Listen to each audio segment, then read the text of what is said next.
Estem amb representants del Departament d'Ensenyament de la Generalitat de Catalunya. Fem una ronda de presentacions per ubicar-nos. Hola, bon dia, em dic Francesc Mena i soc psicopedagog del CREDB CRE11 Barcelona. Jo sóc la Mercè Montaner, inspectora referent del CREDB 11. Jo sóc l'Imma i treballo també al departament i col·laboro amb el CREDB atenent les demandes que ens feu arribar i treballant conjuntament. I jo sóc la Cisa López i treballo a la Subdirecció General d'Educació Inclusiva del Departament d'Educació. I el conveni està signat precisament entre la meva direcció general i la 11. Molt interessant. Amb el bagatge que porteu, l'experiència de tots aquests anys, com valoreu la jornada que hem viscut avui a l'Auditori de la 11 a Catalunya? Bueno, si de cas ho valoro jo, perquè jo tinc la plaça definitiva aquí des del 2002 i ho valoro molt bé. Ha sigut un dia de trobades, ha sigut un dia de recuperar la història dels 40 anys, o dels 30 anys que he coincidit amb ells des que soc professional. He pogut veure a professionals jubilades com la Francis Rosa, que ha sigut directora de l'EAP de visuals. Ha sigut un dia molt emotiu. També totes les coses que han tret els alumnes. El Guillem León, jo li vaig fer el dictamen quan va entrar a P3 i veure-lo ara, que és un home que toca el piano.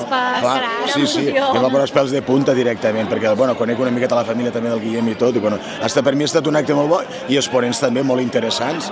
Tant la xerrada aquesta sobre intel·ligència artificial, ens ha aportat moltíssimes coses, com la de la Portero, sobre neurociència, que ell n'havia fet alguna semblant, però està molt bé. Jo ho valoro tot molt bé, molt positiu. Perfecte, aprofitant que tenim aquí un testimoni de luxe d'una persona que va estar en la signatura d'aquest conveni, que va ser una mica el punt de l'embrancida cap a l'educació inclusiva de qualitat, que és per lo que es lluita cada dia. Quina seria la valoració que faries de l'evolució d'aquests 40 anys? En realitat he de fer una puntualització. El que hem fet ara, el que jo he estat partícip, és la renovació, perquè ja saps que cada 5 anys s'ha de renovar.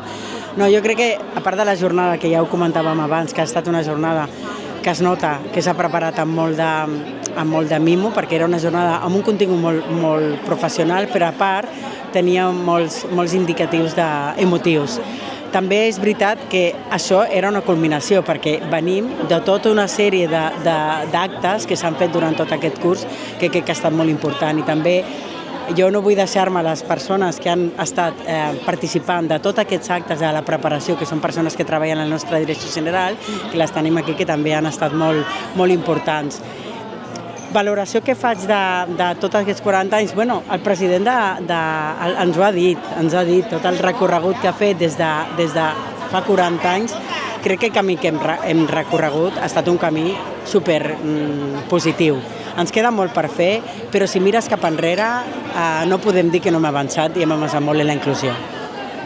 Hem avançat molt, s'ha lluitat molt, s'ha treballat molt en el dia a dia, però també hem de mirar cap al futur i suposo que des del vostre departament també teniu coses a reivindicar i a reclamar per continuar millorant. Quines serien les reclamacions, els requeriments que faríem? Tu, Imma, perquè és del teu... Mira, perfecte. A veure, a mi la jornada d'avui m'ha vingut molt i molt bé escoltar aquest missatge, perquè estem en un moment en què sembla que a nivell hi ha algunes persones que estan com qüestionant l'educació inclusiva. I penso que actes com aquest ens recorden i fan difusió de que hem de seguir caminant sense aturar-nos cap a crear espais on tothom tingui un lloc per poder participar, per poder aprendre, i espais no allunyats ni segregats, sinó en el barri, en el poble, i que tots aquells recursos que encara falten els puguem aportar, però que també tot allò que ja tenim ho sapiguem aprofitar al màxim perquè puguem donar aquesta resposta que és l'única que es pot defensar i que és en realitat ètica i inqüestionable.